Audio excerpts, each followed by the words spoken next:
Okay, let's journey deep into the rainforest of Mindoro Island in the Philippines. There's this creature there that is just the ultimate symbol of resilience. In this explainer, we're going to dive into a pretty incredible story of survival, one that's been playing out against all odds, hidden away in the shadows of giants. And that really brings up a simple, but I think a pretty profound question. In a forest just packed with giants, how does the little guy survive? I mean, not just survive, but actually thrive. Well, that's exactly what we're here to figure out. All right, so to answer that, we've got to uncover a little secret of the rainforest. It's time to pull back the leaves, so to speak, and meet this mysterious creature. You know, to really get this symbol of resilience, you first have to picture its home. So imagine a place where these massive trees block out the sun, casting the forest floor into almost constant shadow. The air is so thick with humidity you can almost feel it. This is a world of non-stop competition. I mean, it's a seriously tough place to make a living. So, who is this amazing survivor we've been talking about? Well, it's the dwarf buffalo. Let's take a closer look at what makes this animal just so perfectly built for its environment. Okay, wow, right away you can see the huge difference. The dwarf buffalo stands at just 110 centimeters at the shoulder. Now, compare that to your regular water buffalo, which is towering over it at 180 centimeters. So right off the bat, you can see its first big advantage, its compact size. But it's about so much more than just being small. Think of it like this. Every single feature is a specialized tool in its survival kit. That solid, stocky body, it lets it muscle through the super dense forest floor. Its dark fur is basically perfect camouflage. And get this, its horns are just a brilliant piece of engineering. They're short and they curve backward, so they're totally streamlined. No getting snagged on vines. Okay, so that covers the what of the dwarf buffalo. But what about the how? You know, how does this clever little forager actually get through its day in the middle of the rainforest?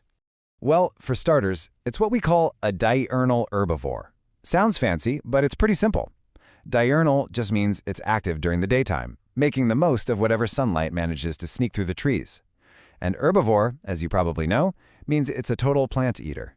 So basically, its day starts when the sun comes up. And its search for food is just incredibly smart. This isn't just random munching. The buffalo is actively looking for specific things: soft grasses, fresh new leaves, any fruits that have fallen to the ground. And this is the crucial part. It actually learns which plants are good for it and which ones are poisonous. That knowledge gets passed down through generations, and it is absolutely key to their survival. But listen, all those physical traits and that clever diet, that's only part of the story. Maybe its greatest strength isn't physical at all. It's its community. See, the dwarf buffalo finds its real power not in its size, but in the strength of its herd. I mean, just think about it for a second. One single dwarf buffalo, all by itself, alone in this huge, difficult forest. It would be so vulnerable, not just to predators, but to the elements too. A lone buffalo is facing a seriously uphill battle.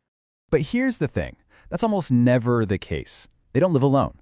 Instead, they form these small, really tight-knit groups, usually between 3 and 7 of them. And once they're in a group, the odds of survival shoot way, way up. So, how does this group protection actually work? Well, it's like a 3-step survival plan. First, the calves stick super close to their mothers, learning everything they need to know.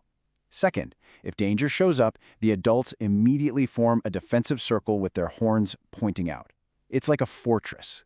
And third, the older members of the group are like living, breathing maps, sharing their knowledge of where to find food and which paths are safe.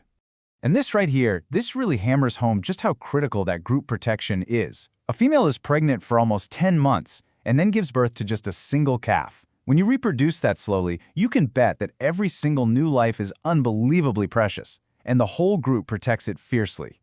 But even with all these clever adaptations and their strong family bonds, life in the rainforest is a constant fight.